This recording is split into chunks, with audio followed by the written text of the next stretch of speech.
Le Paris Saint-Germain qui est qualifié en 8e de finale de Ligue des Champions. La qualification est là, mais au niveau de mon visage, ça se voit que je suis pas forcément content. Je suis très frustré. Je pense que c'est la frustration qui domine de manière générale. Dans un match où il y a eu énormément d'occasions, ça ressemblait un peu au match du Paris Saint-Germain contre Newcastle au Parc des Princes en novembre dernier. Le PSG doit avoir l'instinct beaucoup plus tueur. Et ce qui est surtout frustrant, c'est cette fin de match qui m'a vraiment marqué, où Luis Enrique dit à ses joueurs que l'AC Milan est en train de gagner contre Newcastle, ce qui fait que même avec un match nul, le Paris Saint-Germain est quand même qualifié. Mais derrière, avec une victoire contre Dortmund, et il y a une première place à aller chercher. Et les joueurs, dès qu'ils ont su la nouvelle, ils étaient recroquevillés. Ils ont joué la conservation du ballon, ils ont arrêté leurs assauts offensifs. Et franchement, moi, ça m'inquiète de voir un tel comportement collectif. C'est vraiment pas rassurant pour la suite de la compétition. Et en tout cas, on va pas se le cacher, on voit absolument pas le Paris Saint-Germain aller au bout de cette compétition. Et je pense que ça fait bien longtemps que j'ai pas eu ce sentiment au mois de décembre. Tous les ans, je me suis dit, il y a quelque chose à faire dans cette campagne européenne. Cette saison...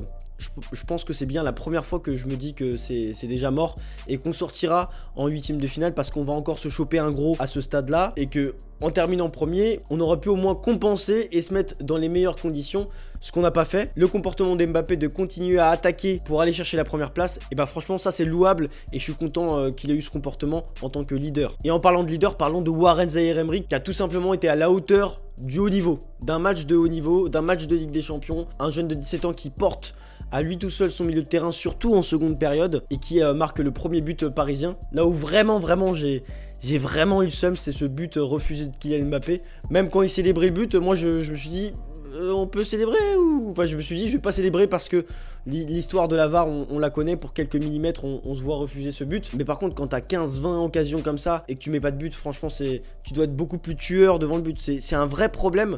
L'efficacité des Parisiens en Ligue des Champions, ça a été un énorme problème qu'il faut absolument gommer. Et si on veut parler de l'aspect offensif et surtout des individualités, j'ai envie de parler de Kolo Muani.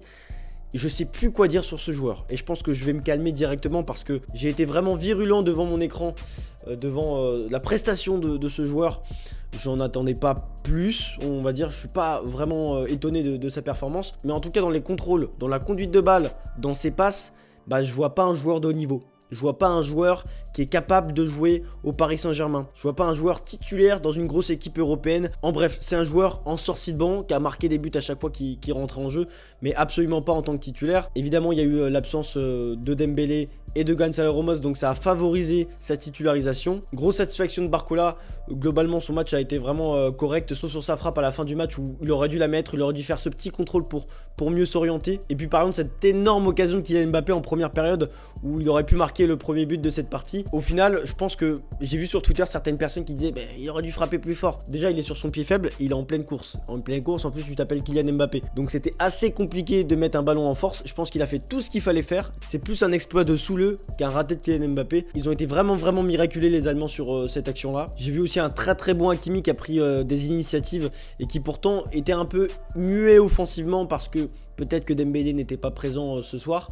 Mais en tout cas, en seconde période, c'est pas lui qui a l'initiative de toutes les actions, mais en tout cas on le voit quand même très régulièrement dans les actions dangereuses. Et franchement j'ai bien aimé son match. Après globalement, Marquinhos, je suis désolé, c'est un peu toujours la même chose. Ça reste un bon défenseur, mais dans les grands rendez-vous comme ça, j'ai l'impression qu'il perd un peu tous ses moyens.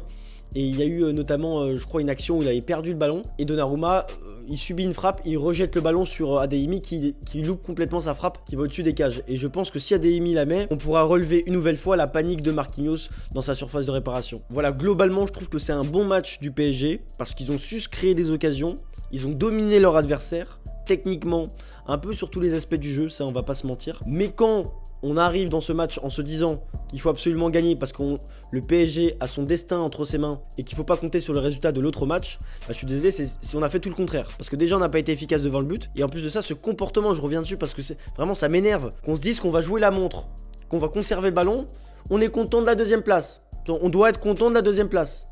Évidemment, si on se découvre un peu, on risque d'encaisser un but et donc d'être en Ligue Europa. Mais je suis désolé, c'est pas mon football. Il faut aller chercher cette première place. Et même Mbappé l'a fait savoir dans son comportement. C'est pas possible d'avoir un tel comportement collectif.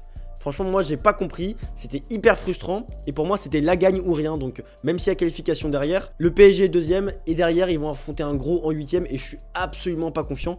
Dites-moi en commentaire ce que vous pensez de la prestation du Paris Saint-Germain et aussi de la suite de la compétition pour cette équipe qui ne rassure vraiment pas. Un match plein de frustration. En tout cas, c'était vraiment un débrief un peu colérique, rapide et pas vraiment pointilleux et très détaillé. Mais en tout cas, j'avais envie quand même de faire une réaction sur cette rencontre. N'hésitez pas à liker cette vidéo, à vous abonner, ça me ferait très plaisir. Et on se retrouve pour une prochaine vidéo. Ciao, ciao.